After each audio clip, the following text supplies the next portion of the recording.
what can we say about the self and me, I, and we already said some things. And now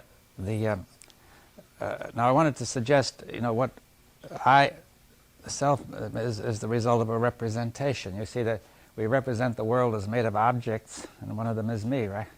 So that's me as an object. I'm in a certain place. See, at a certain point, a child is able to do that, right? And also, the child can say that as I see the other person, he sees me, and so on, so he can begin to see himself as an object, right? By imagining somebody else looking at him. And but you build up a representation that way. But in addition, there's the sense of the subject, which is unlimited, which is sort of more participatory. The object is more literal thought, right? Now, the point is, how does this representation, it produces a presentation of a self. That's what I'm trying to say. There may be a real self for all we know. You see, we mustn't make assumptions what the self is or isn't. But I'm saying that the self that we experience, the phenomenal self, the self that appears in the phenomena, the appearance, is the result of a representation. That is what I'm saying. Whether there's a real self or not, we can only explore. Right? Now, okay, so now the representation of the self includes looking at somebody else and saying, I look the same to him, right? And therefore, you see, a representation contains an image insofar as you imagine it. It presents it inwardly as if it were there. That makes an image, right? The image is not only the way it looks or the way it feels. It's an image of intention, desire, will. It's an image of the whole thing, right? All the memory. It looks very active. You see, it's more like an image produced by an actor who is acting in a role, rather than an image which is just a photograph or a television image. And so there's a kind of internal image, and but then that seems more subtle than the body. And at some stage, when people talk about the child has to attribute his intentions to something and his perceptions or whatever his experiences, so he says it's that thing inside of me, right? Which people later call the soul and so on, and saying it may be to some extent that's a useful representation, but it gets to be taken very literally. In other words, all these things may have had considered as myth or as poetry or something, or as participatory, could have been made sense, but now they got more and more literal about it, saying there is me inside somehow, and this me is the source. I see thoughts taking place and emerging, and actions, and things are happening to me, and so on, and feelings and all that. So in this representation, it all happens to this entity called me, and it's all done by this entity called I, right? Who are both the same, right? Now, now that produces feelings inside. You see, if you say me, if you produce me is good, I am good, it produces that representation contains feelings, which are presented inside in the intestinal region, the solar plexus, the head, or wherever, and you feel that if they're very strong, you say, well, they're real gut feelings and they're straight from the heart, and so on. You see, they say that, in other words, you don't see them being produced that way, and therefore, it is, in thinking about them, it is assumed they're independently real and of great significance, right? Because they're very central and so on, you see. And in fact, I said last year there was an instrument called the Polygraph, you see it, which attaches an electrode to your finger. It measures some sort of skin resistance. So if your autonomic nervous system is working, it deflects. Now, that means around here, right? Then, so if somebody says something disturbing to you, about 3 seconds later the needle deflects, right? Because, why? Because it takes 3 seconds to hit down the spinal column, I suppose. And it's in the pipeline for 3 seconds, and then it works, right? But then, since you don't see it going down the pipeline, you say it worked independently. It was a gut feeling, very important, right? Or straight from the heart, right? You see, now there may be gut feelings straight from the heart, but you see, the representation can produce something very similar, right? So that's where the difficulty is. Now, and then, in addition, there's thoughts that come out, they're attributed to this center. There's a sense of a center being created by those feelings, right? It may be felt to be here. They say, if somebody says where, they point at themselves, they usually point about here somewhere, right? But they might point here, or anywhere, right? And the feeling sometimes is I'm here, I'm down here, or up here, somewhere, right? It moves around. That's where the center is. Now, that center, I say, is simply the presentation of the representation, right? But it looks, since we don't see this happening, it looks as if it's just there. And therefore, when we think about it, we treat it as being just there, and that helps to build it up some more, right? Because it makes a stronger representation and a stronger presentation. And then the more people talk about it, then you say, not only do I say so, but they all say so. It must be so. And therefore it gets stronger and stronger, right? And so you do depend on other people to provide the self-image. You see, that's why people get disturbed when something bad is said about the self. You see, it's being represented in another way and therefore presented in an unpleasant way, and you feel bad, right? In a very central place. So therefore you can see it building up, this self, right? It's a phenomenon, it appears. It's like a show, right? A show means something appears, but it doesn't mean there's anything behind it, right? It may or may not be. Something real may show, or something may not. It may just be a show. So now, but the self is clearly a phenomenon. It exists. It has power. See, things happen according to the self. If there is a desire built into this, something will happen, right? If there is fear, something will happen. You see. Desire arises when, say, there may be a natural animal appetite, but when this, when the self is image, when the representation is sensed as incomplete, there's sensed a need for something more to complete it, right? The word desire has a Latin root, desideratum, meaning what is needed, right? Therefore, the sense of something needed is there in the central place, in the gut feeling, and so on, or wherever. It may be longing, yearning. I say the four words: longing, yearning, hankering, and what was another one? Craving, right? In the dictionary. That gives a notion of what is meant by desire. Now, it's really all experienced here in this center of the self, as if we're there. You see, remember the illustration I gave last year. You have a television set, a bell is ringing.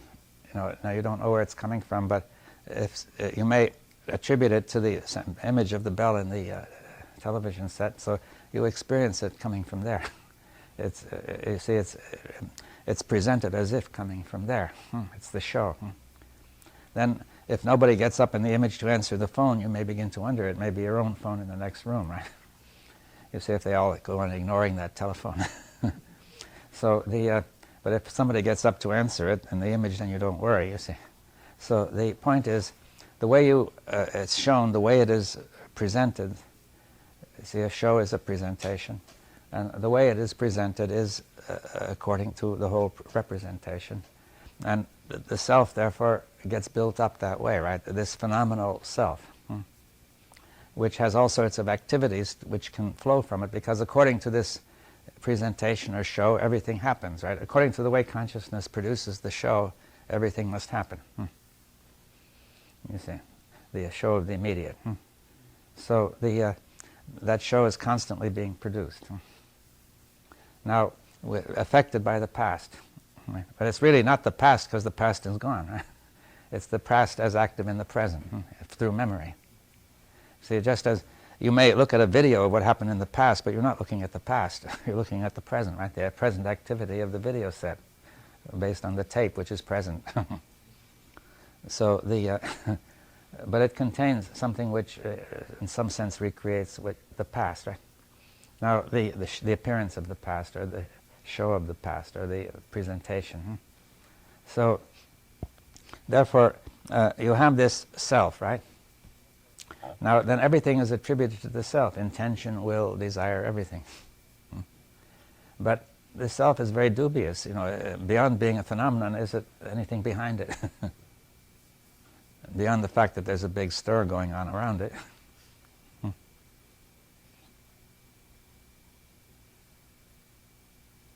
self is an explicit order that takes itself as the implicit order. Well, but it also may be something implicit. All sorts of implicit thoughts are in there too, you see. It's both, you see. But the point is, it does not have an independent reality like presumably this has. You see, that this will be what it is whether we think of it or not, more or less anyway. But this self depends on thought, but it is not noticed that that is the case, right?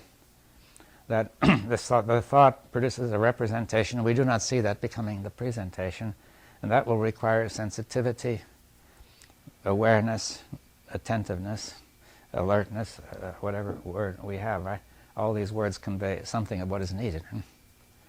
To see that this is not the way it appears. See, in order to see that the sound is not coming from your telephone or is not coming from the image, you need to be a little more alert, right?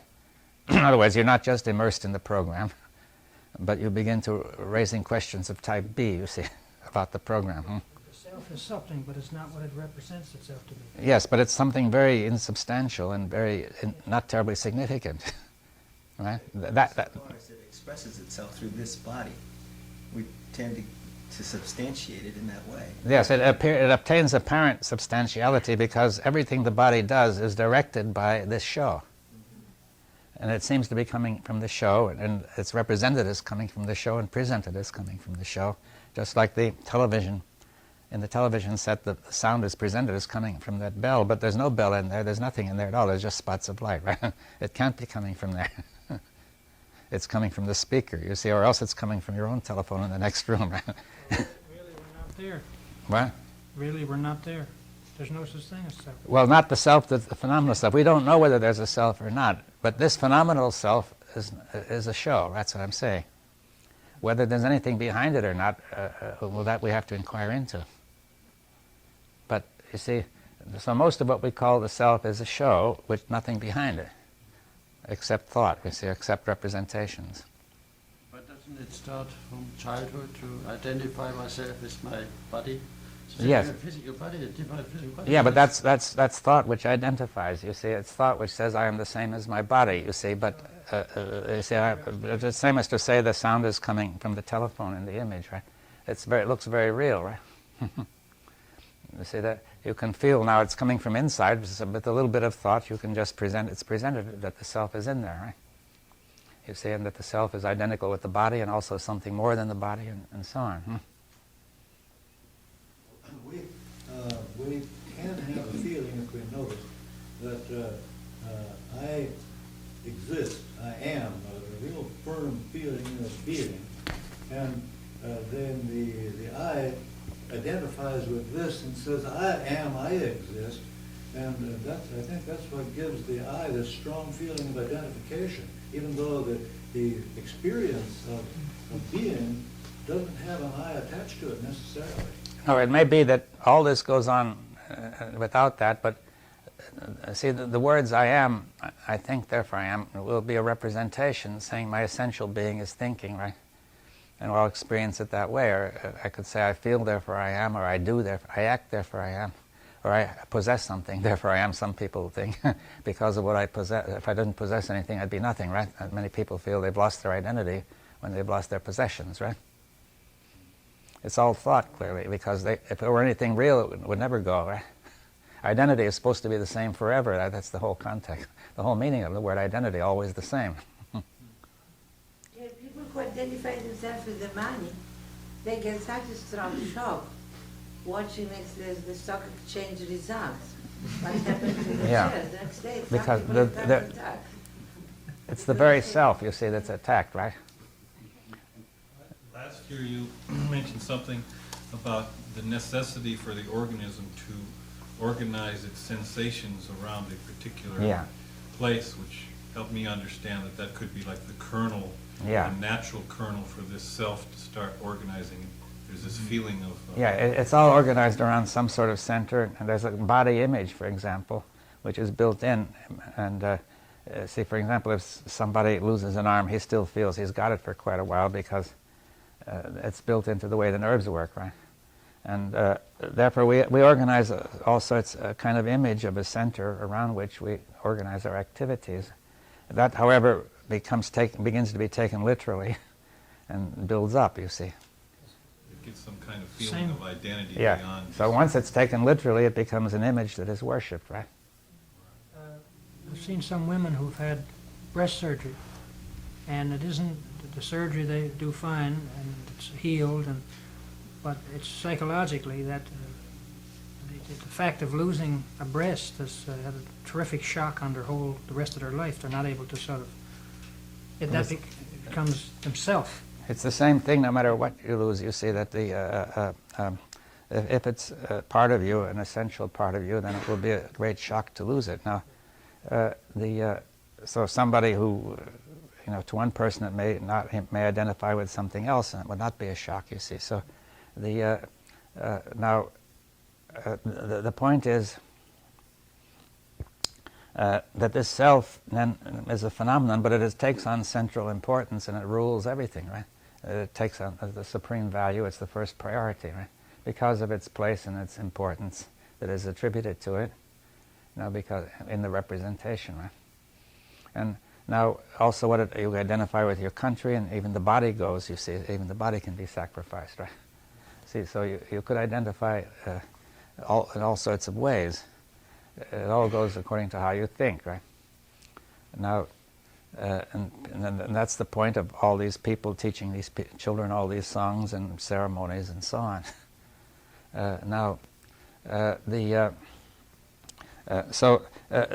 This is very powerful, and it's built into the society and to each person, you see. So it will not, apparently not easily changed, but it doesn't mean that it will never change, right? You see, it's a very powerful thing, but we've got to look at it. We've got to begin, to see it, right? Now, this self is tied very much to the question of time, you see. Now, this is very crucial, you see. Time, I say time is a form of thought. You see, what time is a representation of successive order and movement and process, right? We observe movement and process, perceive it, and we represent it as time. As a line. For example, the mathematician may draw a line and call it t, right? Really, he uses space to represent time, right? You see, space can represent time, and then time can represent space, right? So now, of course, but that line is an abstraction. It's just a representation, right? You take a certain point on that line and say that's now, right? But it's only a representation. You see, so, but let's think of now. You see, now, at this moment now, the past is gone. And the future is not yet. It doesn't exist either. But if this point and the line divides one side of the line from the other, you see, it divides the past from the future. So it divides what doesn't exist from what doesn't exist. So it also doesn't exist. You see. So you can see that there's something wrong with that, taking that representation too seriously. You see, we have to notice it is only a representation. You're saying that time comes in the movement of thought between the categories. There's a movement of process in there which involves time. Is that when I would say that there's a movement of process which we are aware of, right?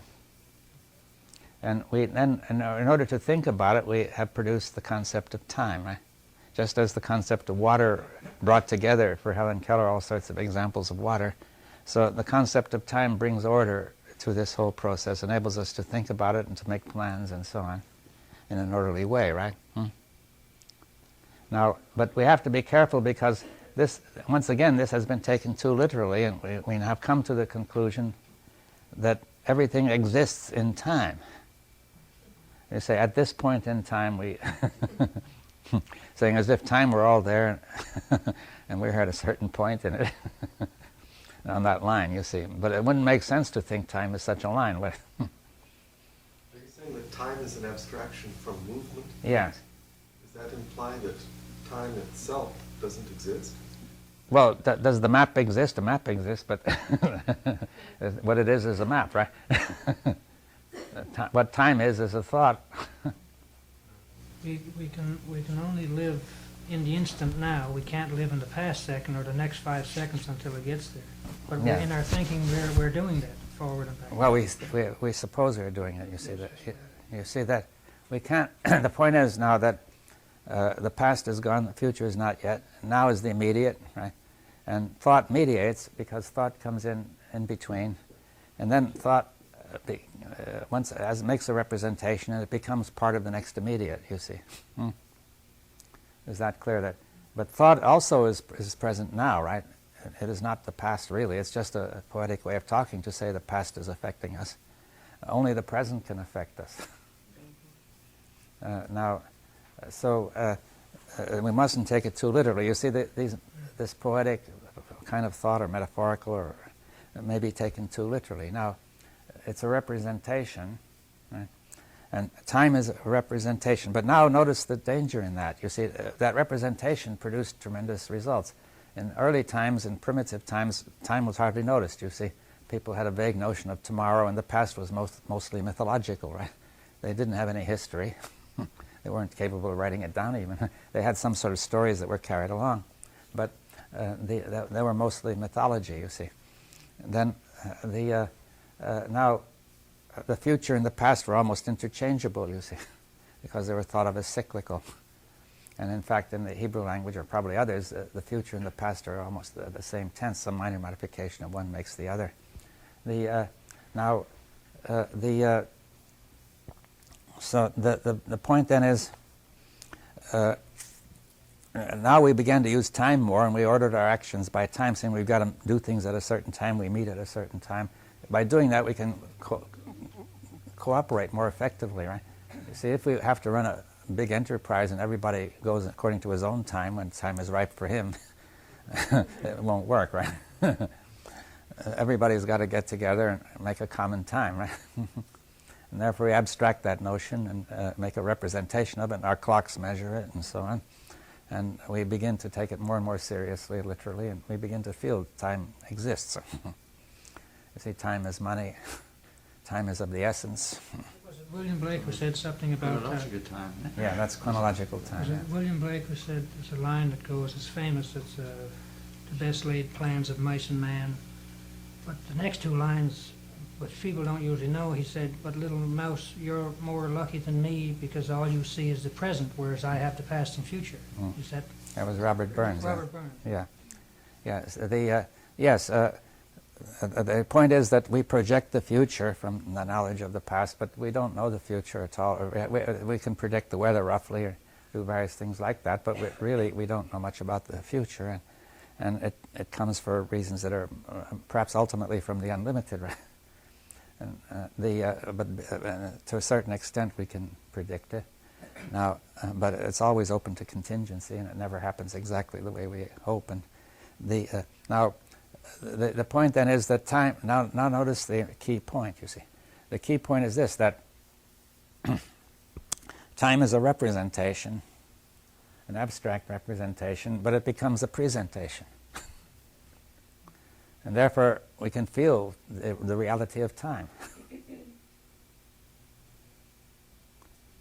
That's what gives it the feeling of reality. Yeah. And then that time, however, is the self is represented as existing in time. It cannot be represented otherwise. It's an object which exists in time. Any object has to be represented that way. If it flashed in and out of existence, you would hardly call it an object. It would be anything, right? It would not be an object, right?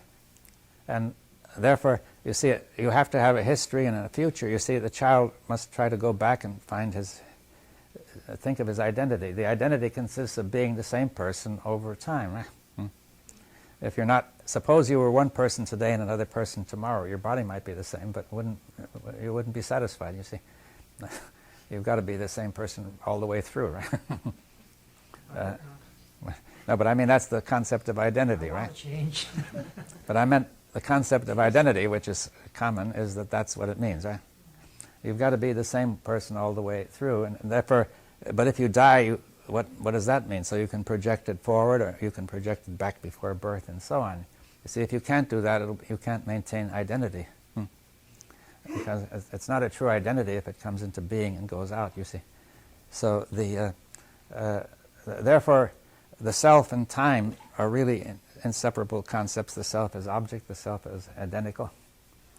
And the self, but then comes the discovery that the self is incomplete, right? It's an object which is incomplete, and also, but I should be complete, and therefore the projection in time of completing it, right? You see, that that's becoming, right? You see, now that's the wrong the use of becoming, right? So, because there isn't anything there to become, you see. See, if you say this becomes that, well, okay, a seed becomes a tree, right?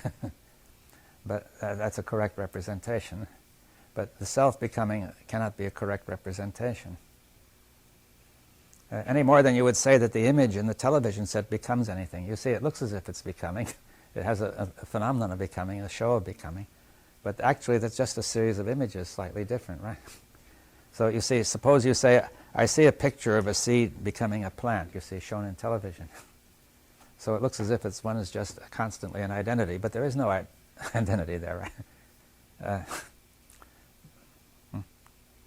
You see that the image never becomes anything.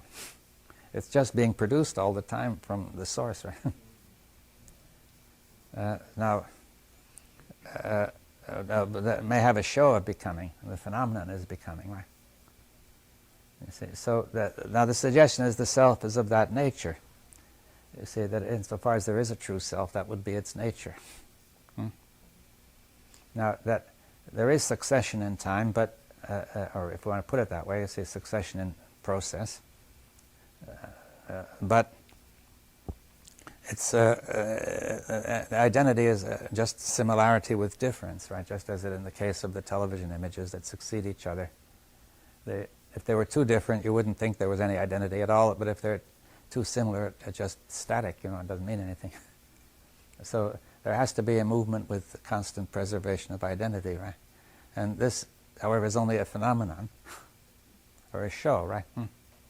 That's the suggestion. Now, but since if it did exist in the form it appears to have, it would be very significant, it would be very central. Right? Therefore, the whole being watches this show and acts accordingly. The whole being acts according to the show. Right? Now, that would be the suggestion then that that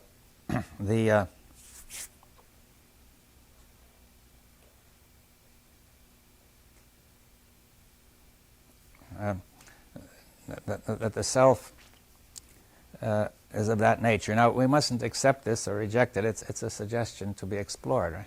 I think it explains a lot of things, you see, which were very strange in the other way of looking at it, right? I was saying there is a self with identity and all that. The self behaves in such a strange way that it's a belief that you have the right explanation when you assume that. Now, therefore, we could explore that, but that would require sensitivity, you know, it requires just this attentiveness without restriction. See, ordinary attentiveness is restricted by the representations. The sensitivity is restricted, the alertness is restricted. But when, if there may be a sensitivity to how this is happening, which will begin to dissolve the restriction. What the human being has done, taken the abstraction and formed a concept calling it time, because here it's explicit order of earth in our own life, but in reality, in a deeper way, there may be not any such thing as time at all in the universe. Yeah, well, there is and there isn't, in the sense that this object is here, but really it's the unlimited, right? It's both here and not here, right? There is, in some sense, time is a correct abstraction, it is a correct representation. You could look, maybe, if you could, say, 500 years from now at the Amazon forest, if suppose man doesn't destroy the earth, well, if you flew over it and looked at it, it would look the same birds and insects, supposedly. You could look at the universe in the same way and see the stars and the galaxies, and maybe, well, it's just the stars of evolution, the stars, birth and death, but it's still the same overall picture. And as far as the universe is concerned, maybe there's no such thing as time. It just is. Yes, well, we could say that it just is, and you see that there is, in a sense, time in the sense that if we use this abstraction, we will get a correct description for certain purposes, right? So the unlimited is of such a nature that it will allow itself to be described correctly for certain purposes that way. But now when it comes to the self, that is not a correct description, you see, not a good representation.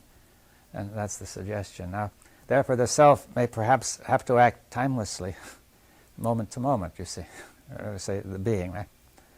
And that the right action is moment to moment, you see, that the attempt to project the future inwardly is wrong, you see, is inappropriate. And that from the unlimited, the intelligence acts moment to moment, you see. But the attempt to make it act in this order of time then sort of fills the brain with all this occupation, which prevents the other thing from coming in, right?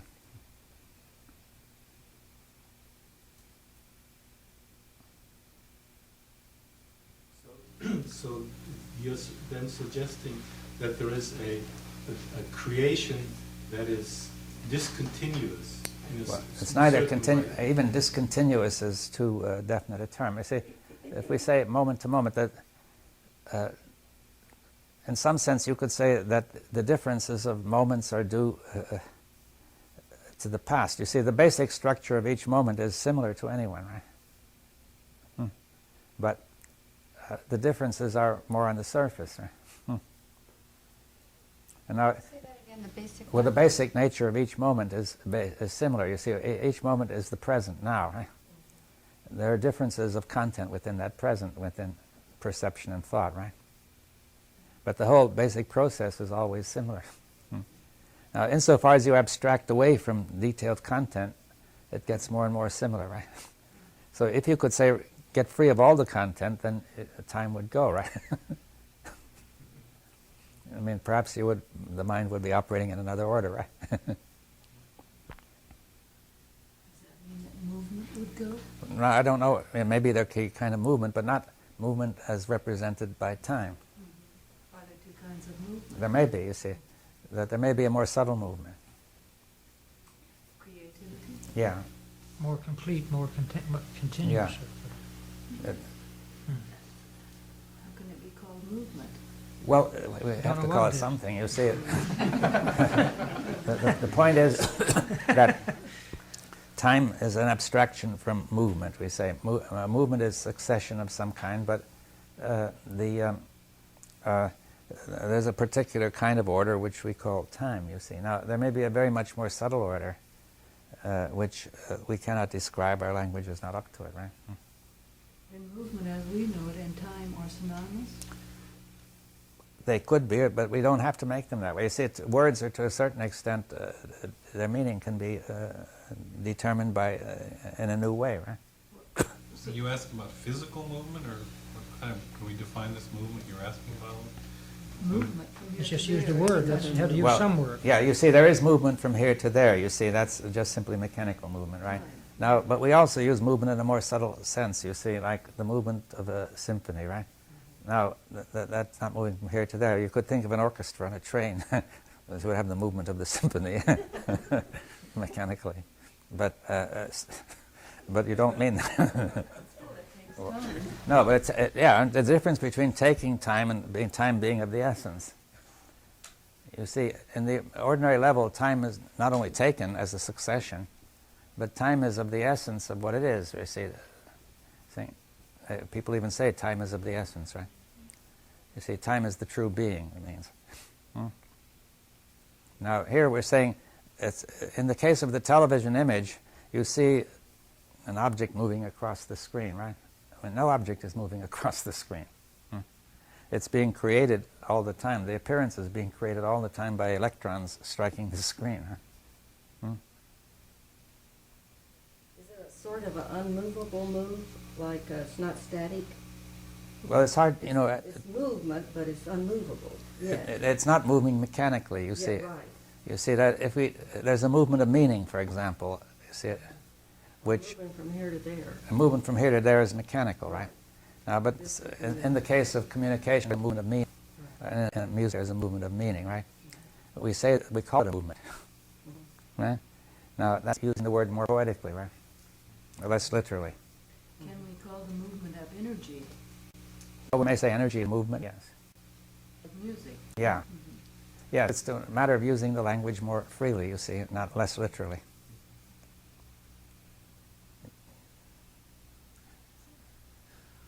It literally becomes like synonymous to restriction. What? Literally becomes synonymous to restricted. What? We can say literally. That's true, yes. Literal meaning is strict, you see. Now, if the meaning is not literal, then it's freer. Now, one of the forms of non-literal meaning is poetic metaphor, you see, but the other form is, we've talked about participation, so we'll have to come back to that. You see that? But to come back here, that movement, we are using the language more freely, less literally, to try to explore something different. Now, people have used it already, right? They've said there's a movement of a symphony, there's a political movement, right? They don't mean you're moving from here to there, right? It's a kind of meaning again, right? There's a shifting. Yeah, change. And then what is it? What? There's a shifting, and then the question is, what is shifting? Well, that's a question you ask because of literal thought. That if something shifts, something. If there's a shifting, something must shift. But you see, I mean, the image shifts in. There's an automobile crossing the screen. You see. So what is it that crosses the screen? You see, nothing. There's an appearance of movement in your brain when you imagine something. Yeah, there may be an appearance of mechanical movement, right? There isn't any real movement on that level. But attention moves, you see. Attentiveness moves. Capturing all sorts of attentiveness may move very fast, right? But it's not a movement from here to there. There's a movement of understanding when you Yeah. don't understand something, and all of a sudden you do understand it. Yeah. Some kind of, which is no movement physically to speak of. Yeah, well, it's not a mechanical movement. It's, you see, movement from one place to another is a certain kind of movement, and we may make it too literal, right? But action, could you use the word action? Yeah, well, action is also so, but a movement conveys a little bit more in the sense of some sort of order, right? Action has to imply time, doesn't Not necessarily. You see, we're trying to say that action may not imply time, you see. There may be action in the moment, right? And in fact, that may be the complete action, right? Hmm.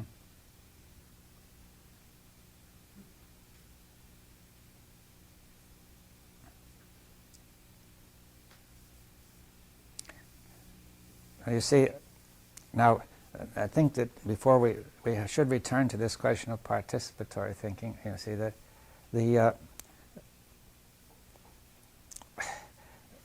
as long as we stick to this literal thought, then there's no room in it for this participation, right?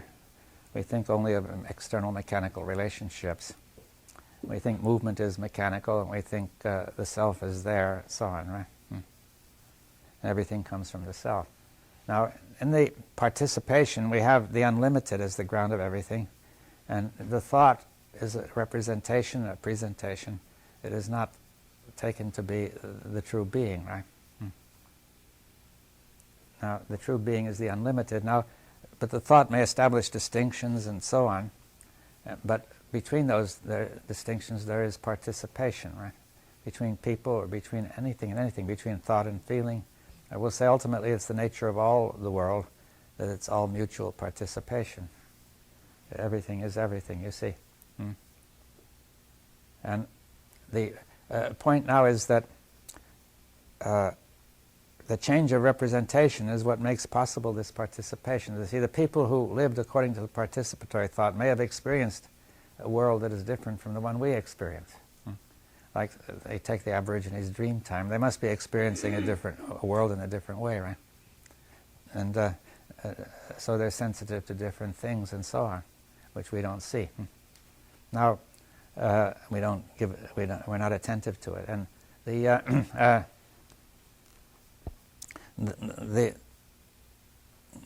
earlier peoples were attentive to a world which was participatory, where everything was part of everything, right? There may have been, I've said it wasn't an ideal world, there were many troubles with that kind of thinking, but still that would just notice what it is. Now, then came the literal thinking, which had many advantages and many disadvantages. And now, what are we going to do, you see? we don't want to give up literal thinking altogether, but we don't want to make it dominant, you see, as we've done. It's not right to make it dominant. It has its place. So participatory thinking should be dominant? The major thing. You see that in human relationships, in the mind, or in it is really dominant, but we have to at least acknowledge that it is, right? You see,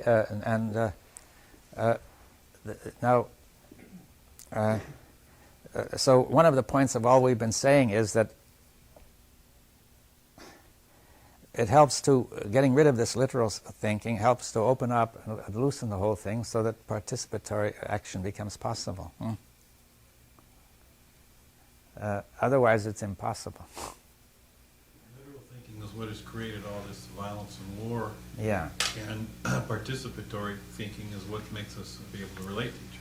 Yes, but we also need the literal thinking and the correct and so on in its place. Yes, you see it, and also even it makes the participation far better. Right? But for example, as I said, in a primitive way, participatory thinking led in some cases to cannibalism, saying we participate in you by eating you. Right? In other words, I partake of you, and, and therefore I absorb your virtues. That literally was what they said, right? You see, now, we don't believe that cannibalism is really right, you see, that it all happens that way, you see, that you could go wrong there, you see. This relatively literal thinking can help to show it up, right? It can help us there, but we use some more literal thinking to show that can't make sense, right? But nevertheless, the major point is got to be the participatory thinking. If people can't really communicate and get together and listen to each other, then nothing is going to work, right? The more we develop technology, the more dangerous it's going to get. So the more dangerous literal thinking gets, right? So therefore we have got, you see, to be able to see, the difficulty is that people cannot listen to each other. Each one has his own opinion, his own there are a lot of differences of representations. He sees the world presented to him differently. Therefore, he sees a different world, you see, and that's why they're not agreeing. You see, they're acting as if, really, we see the same world, but we just have to call attention to a few points so that we can agree, right? But in fact, in some sense, people are seeing different worlds. You see, the people in two different nations are seeing reality in what they call in a different way, and each one is convinced he's seeing the reality, and the other one can't understand what they're doing, right? And they can say they're deceiving themselves, they're deceiving us, but now, so we need to be sensitive to that. And see, one of the points is to suspend our opinions, to suspend the action of from the representation or the presentation, to suspend the commitment to it, and to suspend the belief in it, right? And therefore, if we could manage to do that, you'll find that it's very difficult because there is this tremendous pressure to act that way, right? According to the way it's presented. So I'm saying that actually you do not need to act according to the presentation if you can question it, right? So you're not only we can question the presentation by becoming aware of how it's connected to the representation. So therefore, see, to these Russians, the world is presented in a certain way as if the trouble is coming from outside of Russia, you see, and to the Americans, vice versa. But in fact, the trouble is coming from the whole way this process works. And it has to be suspended, and so we can be sensitive to it, you see. Now, if all of us are suspending this, say in this room, then we are all doing the same thing. We are all looking at everything together, right? We have the content of our consciousness is essentially the same, and therefore, and if we, so that a different kind of consciousness is possible among us, right? A participatory consciousness. It as always is, but one that is frankly acknowledged to be participatory and can go that way. That that everything can move between us. And each person is participating is partaking of the whole meaning of the group and also taking part in it, you see. We can call it a true dialogue. Now, but that requires, now if we could do that in the context of this unlimited, of acknowledging this unlimited, then we can, we could say the whole group can operate from the unlimited, not just an individual, right? To sort of sum it up, to sort of say that this is the possibility. I mean, we can't, it would take, to do this actually, would take sustained work, right? Doesn't that seem to bring in time again? Well, time, I didn't say time has no place, you see. I'm saying time cannot have the dominant place. See, in working, we cannot be appealing to time as the goal to be achieved, the end to be achieved through certain means. What we do takes time, but we are not focusing our attention on time as we do it. You see, it's the same way if the artist were focusing on the goal he's to achieve and saying, when in the world am I going to finish this picture? He wouldn't do very well, right? For this sustained work to have a possibility, what would you say is required? Well, just what's required for all of it, you see, to see the importance of it, to see some of the factors that are getting in the way, to be sensitive, and to keep it going in spite of frustration, uncomfortableness, and so on. You see, people, as I've said, have done all sorts of things overcome in spite of frustration, like climbing Mount Everest or making a lot of money or whatever. But here is something I say is more significant, but which requires a similar attitude. It's more uncomfortable than climbing Mount Everest. Well, I don't know. I've never tried Mount Everest. Otherwise, we would be all... There are more people climbing Mount Everest. Yes, well, that's becoming an everyday affair almost now, you see. Mount Everest seems small. Well, it's just that it may look difficult, but say the whole enterprise, or whatever you want to call it, is worthwhile. That is, it has value. And if we can see that it has value, then we will sustain it. You see, we'll now we have to do it individually in the way we're talking about it, and together, right? So, to establish a mind which is the mind focusing on things, and we are not seeing the same world, right? We think we are, but we're not. We're seeing general societies. But at crucial points, there are key differences, not in the way we only think about things, but in the way we see things, right? In the world that we see. Right? Because that change in that difference in representation may see differently. Now, if I see one thing and you see another, there's absolutely no way for us to get together.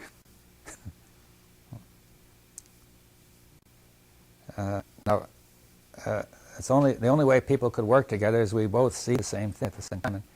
And we meet there and seeing that thing, right? And therefore we can see what to do, right? But if I think it's one thing, you think it's another, we're going to be at cross purposes. Now, the point then is, it is possible, according to this, that we become aware of the role of collective representations, which are all somewhat different. Every one of us has a somewhat different version of them, right? To affect how we are seeing things, affect our consciousness. And if we're all doing this, then we all have one consciousness, right? Even though it does not, it's not like the beer cellar in Munich, where everybody is sort of overwhelmed by this singing and drinking beer and so on, and jollity and comradeship and all that. But you see, by doing this, we could get a sense of fellowship. It can be impersonal. We don't have to know each other that well.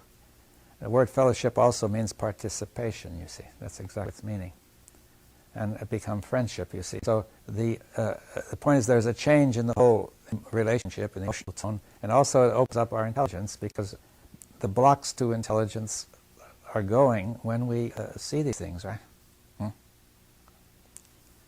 You see it yourself, it makes you have a compassion for someone else, because you know sort of where they're coming from. It makes you feel warm or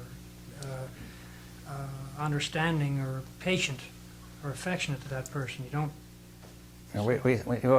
Yes, we see the thoughts of everybody, including ourselves, and we see we're not committed to any of them, because the right action may be none of them, right? It may come out creatively. That means a simultaneous change of thought, thinking, and feeling, you see, or feeling and thinking. You see that it has to be two sides together, you see, otherwise it's not going to work, right? And people in a large group are generally very afraid of each other and hostile and on edge. They don't know what's going to happen. They're constantly frustrated by the outrageous opinions of the others, or they're afraid they're going to be jumped on because others will think their opinions are outrageous. And there is really not any real contact, right? Everybody is seeing the world differently. And you see, it's very hard in any group of appreciable size for people to get together. They may, and you see people get together generally for two reasons. One is for entertainment, or the other is to get a useful job done, right? But see, we're saying, no, here's something else, which is an empty space where meaning can be shared. We participate in a common meaning, right? And we create thereby something new.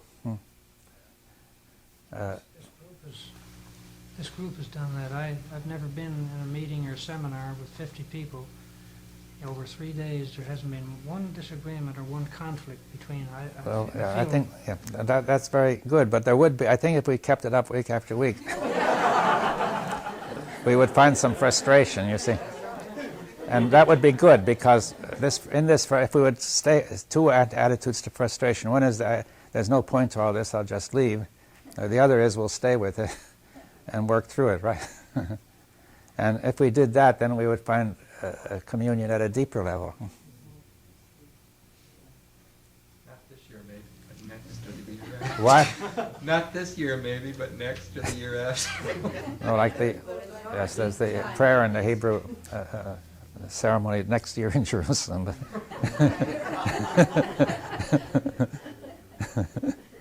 The New Jerusalem, or whatever. I would personally say that I don't think we can bring time when it happens. What? When that communion happens, it just happens beyond measurement of time. No, I think it happens, and it's neither it's neither an instant nor is it a period, but it's something in which time doesn't count. You see. And see, there is something is perhaps happening, but it's not the main point. You see, the flow of time is not the key point at all. And you may note, for example, you may be hardly aware of it. And see, because when we represent time as the key point of saying time is of the essence, time we exist in time, then we're intensely aware of time, you see, and we're intensely feeling time. It's real. We exist in time. We've got to worry about the future and the past and all that. Now, in this other way, then, since the representation is different, the presentation is different, right? The main point is we've dissolved all those old representations, and therefore the thing is free to go in another way. When you introduce time, or when the mind works on time, that also gives the possibility for despair and failure. You'd hear about people saying, well, I've been trying and trying and it hasn't worked. What they're really saying is the time, they've added time to it. If there wasn't any time, they wouldn't know. Yeah. You see, that's true. It's sort of a recipe for failure in all these things, to bring time in there in some ways. Yes, it's an appeal to time. You see, if we say time is happening, it takes place, but when we appeal to time as the way to exist, the way to do it, then we are wrong. You see, that we must appeal to time when doing ordinary things, right? Technical things. But then it goes over into this area because literal thought has done that, and literal thought has a constant tendency to take over everything, and it has taken over this too, right? This whole discussion has kind of put a new meaning on a comment that Isaac Newton made in his 80s when someone asked him what he thought of his life, and he said, I've been a little boy walking along a beach, and I picked in and plucked a shell or two, but the whole sea of truth lay before me. It was one of the greatest minds that ever lived, and it seemed like you've put it in a clearer, deeper, different meaning. There was another thing that people don't quote that he said after that, which is even more to strengthens the point, you see, that you just made, right? And that is, he said, when I was a young boy, I was very interested in science, and I asked questions very strong, with great passion. I don't know his words, but I was constantly asking questions, right, about everything in science. And he says, now that I'm approaching death, what would I, if I had it to do over again, I would ask the questions that are really important.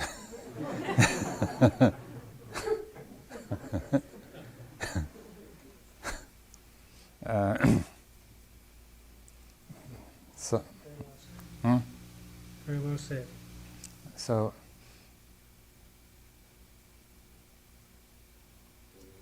wait till we approach death. I think we're asking the important questions now. yeah, you see that. That's what we're doing. You see that's a point that Newton was a man of many sides. You know, he was very interested in alchemy and theology, and which he kept quiet because he was afraid it would discredit his scientific work. But Because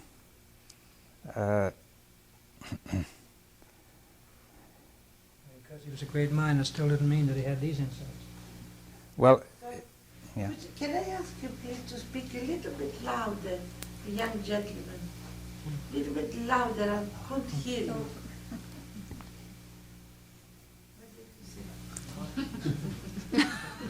What did you I say? said that even though he was a brilliant mind, he didn't maybe have these insights that we're having, that we're talking about. Maybe that's why he was a very bitter old man when he was in his 80s, so he was looking after the mint. Yeah, well, yes, I think you know, he was very disturbed psychologically in many ways. You see, I think his father died when he was a baby, and his mother married when he was young, and when his mother married somebody else, and that man didn't like him, and so he was given to somebody else to take care of. And you know, it led to a very bad childhood where he grew up with intense feelings of guilt, which he wrote about. And and then you know, he did all this scientific work, but I think at a certain age of about 40 or so, he went through something which would now be called intense depression, you see. He was unable to get on with the scientific work, but he had a lot of good friends, and they got him this job in the mint, right? Which and then it kept him going. Every now and then he was able to return to physics and did a few brilliant things, but he wasn't able to do much, keep it up, right? So you see that, so that he got older, and but at the end he saw he had an insight anyway.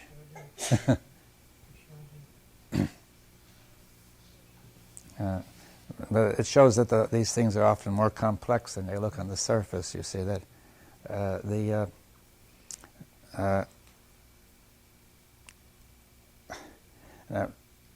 so anyway, we're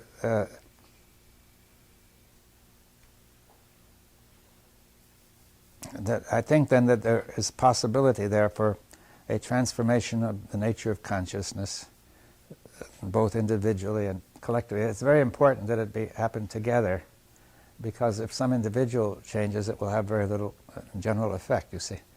But if it happens collectively, then it means a lot more. And and that really is possibly the thing we must say, that it's got to be both.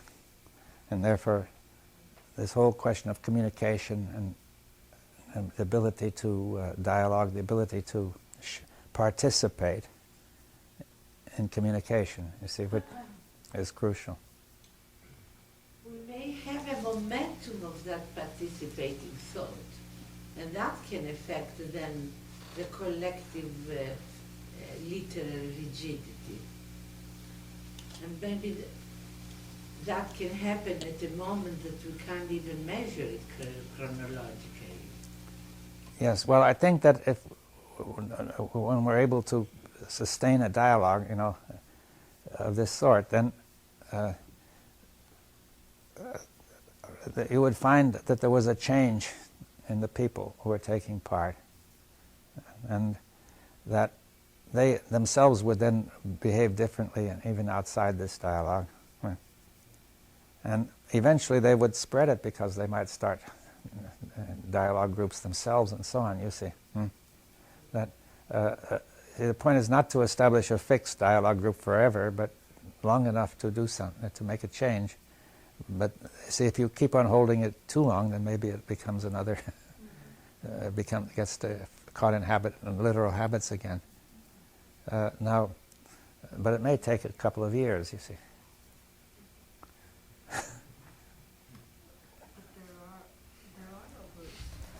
Well, that's I'm saying we're exploring this. We're saying we're raising the question: can there be? You see, maybe we don't know when or how. Somebody will start one. Maybe it's like the seed analogy that was it you who gave it? Seeds are dropped here and there was in the Bible, and some of them fall on stony ground, and some of them fall in thorns, and so on, and some of them fall in the right place, and they produce tremendous fruit, right? So the thing is that you cannot tell where or how it can start, but the idea here that the communication here, the kind of thought we're having here is a kind of seed which may help this to come about, right? Does that mean that each one of us might be a seed to start a group? Yes, it might be, but then we mustn't be surprised if many of these groups are abortive and don't get going. You see, that doesn't mean it can't happen, right? Yeah.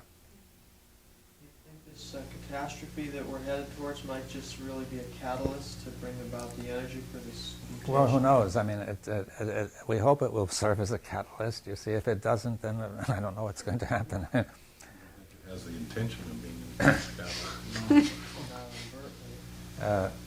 But we hope that it will help to provide an impetus, you see. Now, but in principle, people ought to be doing this without the threat of catastrophe, you see. Well, as soon as you're born, in a sense, it's a catastrophe. If you choose to believe you're heading for a catastrophe, you will be. I mean, I think that's very important to keep that in consciousness. If we choose to see that this is what David emphasized, just to observe. What if we choose not to see? What? Would we not be heading for a catastrophe if we chose not to see? That's right. Also, the catastrophe might be in the mind right now, as opposed to out there. Well, So maybe there's nothing well, the mind is being broken down right now, if you want to put it that way, that the mind is degenerating under this pressure of confusion, right? Now, but the challenge is, can we suspend it and look at it and be sensitive to it, aware of it, attentiveness and so on. Supposing what I think is a catastrophe may not be a catastrophe in terms of the unlimited. I mean, how would I know?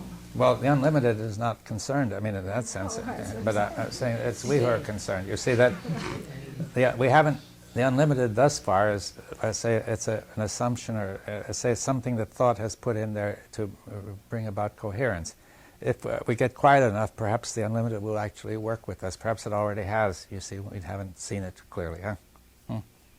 Now, the catastrophe, the unlimited will survive. but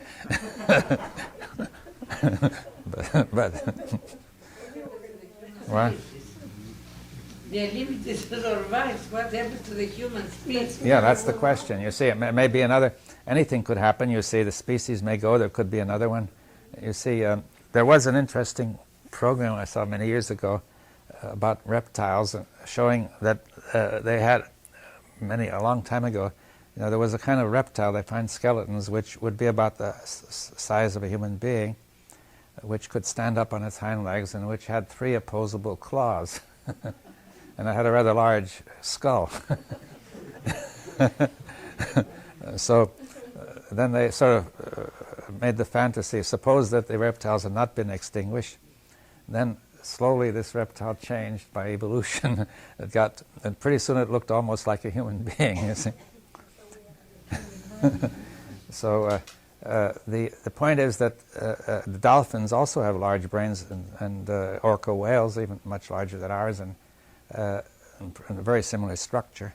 So with some differences. So the point is that it doesn't seem that intelligence is restricted to the human being, that the human being has a highly developed brain. The possibility of thumb and finger opposing with tremendous control, it is able to use this knowledge technically. The dolphin with the same brain, perhaps it might be fundamentally just as intelligent, but it can't use it, you see. You see that now, and it just enjoys itself. Which may make it more intelligent. Kind of a conceptual sensuality that the brain has been as well caught in. Why? I personally found that it gets so much satisfaction out of the literal thought. Gets so much satisfaction keeping inventing new methods, a new methodology, perpetuating itself. That to the point I said, it's really a very strong conceptual sensuality that it gives you tremendous pleasure that doesn't want even to get out of that. Yes, well, it does produce. You see, it does produce pleasure. This representation, and the body demands it to be continued, and so on. You see, but again, I think that we need to pay attention to that. You see that the thing depends on this little trick whereby the representation becomes the presentation. See, the pleasure is produced from the memory, and if we once see that it's coming from the memory, it will lose its charm, you see. It's only because we don't see it that it works, you see. Now, there's a tremendous mechanism, if you'll observe, to prevent you from seeing it. There's a tremendous distraction mechanism going on to pull your attention away from seeing this simple point, right? In other words, there's a self-protective mechanism in that process which is constantly distracting you, because if you once see the point, you begin to feel the self is going, and then there's a tremendous movement to preserve it, right?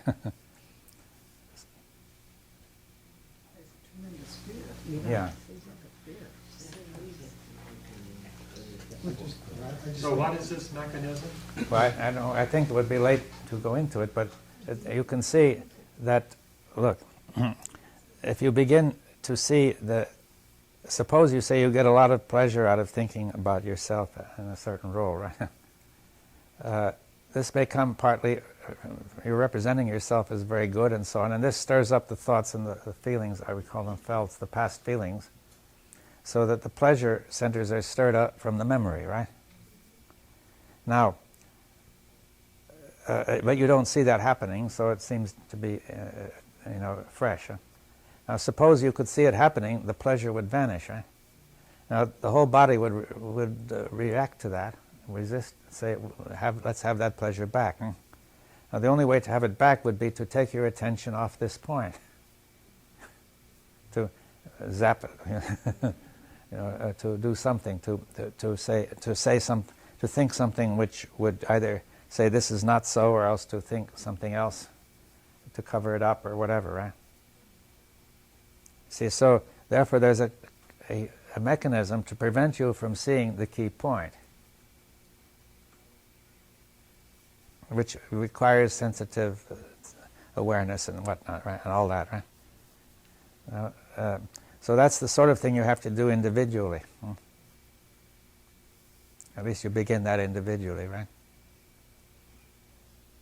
That you have to take that very seriously, or you won't do it, you see, because there's all sorts of distractions and all sorts of reasons will come up why you shouldn't go on with it, right? Or something else is more important.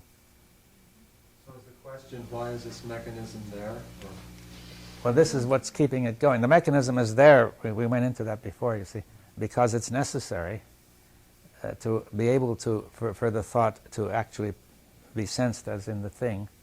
But what the failure is that we don't see that this is happening, and we give it the wrong meaning. We give it too much meaning. And if we by chance begin to see it, there's a mechanism to be sure that we won't see it. Right?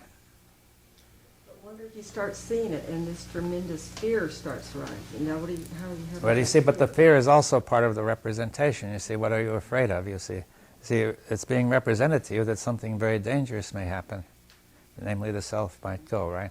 Yeah, but it's actually a physical Yeah, but that's thing. That's true, but that's the whole way it works. I mean, to say that the representation becomes a part of your physical being, right? Right? Therefore, if you can see that happening, then it doesn't mean that much. You see, if you can see that the fear is being produced by the thought. But David, the fear, I mean, the grappling to get back to what we call stability, you know, to not let it disperse, is you can't fool with that. I mean, then you don't have any choice. What do you mean? Well, you can't sit there and look at it because you're just grappling so hard to get back into control. Yes, I know, but that's part of the. It's part of our whole representation that you're there and you have to control. But you see, if you can question that, you see, not necessarily in the worst moment of fear, but when it's subsided, you see. And you can always call up the fear by thinking the thoughts that make it, you see, but in a somewhat weaker way than the full fear. So you can begin to, it's like a piece of machinery. If it's turning slowly, you can see how it works. When it's going very fast, you can't. That's where the fear of death comes from. You can't fear the unknown. If you don't know it, you can't fear it. But we think we know what death is, and it's the thinking that causes the fear. Yeah, that's right. It's the representation of death that you're afraid of, right? Because you can't. Because the representation of death becomes the presentation of death. It seems you know what death is. That's you're afraid of it, right? Exactly. You see, but what the fear is of what is presented from the representation, right? Now, if we can get that clear, then I think the fear will go, you see. Now, I don't say it's going to happen right away or anything like that. In principle, it could happen right away in an insight. But that's the sort of work that has to be done individually, you see. So I think that it's crucial. It's not enough to work on the individual, and it's not enough to work on the collective. But the two together are the crucial thing. That's what I'm trying to say. So if we had people who would meet and work collectively, and also in between work individually, that would be what is needed. That's a very big if. I know it, but it's not impossible. We've already started. What? We've been doing it for 3 days. We've already started? We've been doing it for 3 days here, 50 people. Yes, I've been here, but I mean, we've started.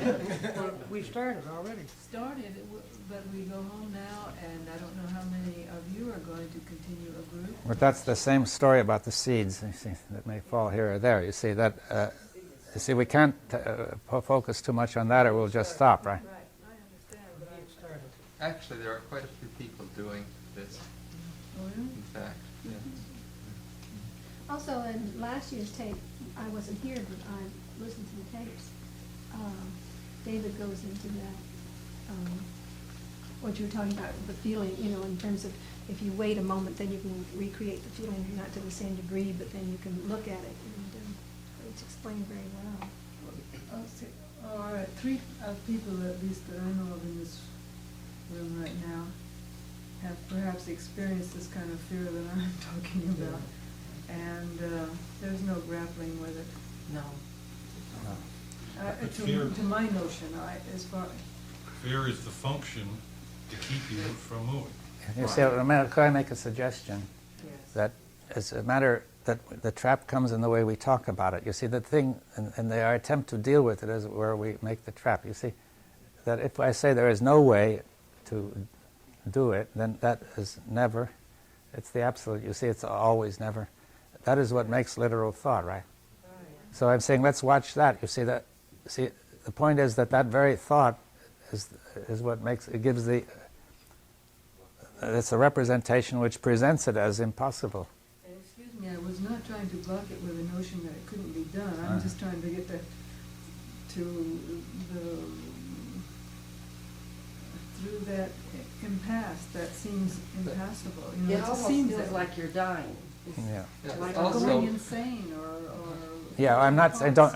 I would say don't push it. You see, don't drive yourself into it. But I'm saying, but if you can look at a similar fear in a weaker way, you'll learn something, right? See, the main point is to learn the general way it's working, rather than the detailed winning over victory over a certain kind of fear, right? You start with very little things like washing the dishes and a little bit of fear or resistance in that. No, I think what's being suggested is that specific fears relating to something other than the ultimate existence of that structure are trivial in comparison with that. I'm not sure that's right, you see that. I'm saying this is being suggested, Yeah, but whether it's right or not. yeah, you see that I would suggest that any fear relating to the self has the same general structure, that fear of loss of money or fear of loss of self-esteem or loss of sanity, they're all on the same basis, but some they have the same structure, but you don't begin on the thing that you find most difficult, right? Any more than you would begin learning anything that way. You see that there's the same general structure, but begin with some fear that you think you can manage, right? Or at least it seems as if something might happen. Now begin to see the structure, and then it may be possible to go deeper. It must be fearsome to be talking about fear, but it's happening, right? Not the kind I'm talking Well, no, we're not the kind you're talking about. But We're talking about the same fear. Maybe the literal thought, once as we are together, and there is our sensitivity comes up, so we got the subtlety, we start moving in a more subtle level. Maybe the literal fear comes up because the literal thought gets the message, and what about me? The literal thought on which you are functioning as these days as we're coming together, and we start operating on a subtle and deeper level, the fear comes up together, maybe. I find it very natural, because then the literal thought says, what about me? Because the literal thought, something has to die, or something has to lose, or something has to start faint. Something. Yeah. Well, that's the literal thought, the restriction and the rigidity of yeah, so that's true. That it is literal thought, which is the trap, you see. But to get free of that literalness it requires a lot of insight, because it's very strong. You see. Now, well, let me make a suggestion that I think that if you can begin, say the same as in the dialogue, we don't begin with the most serious conflicts between us, but we begin by just talking as far as we can, and the other ones will come up, you see.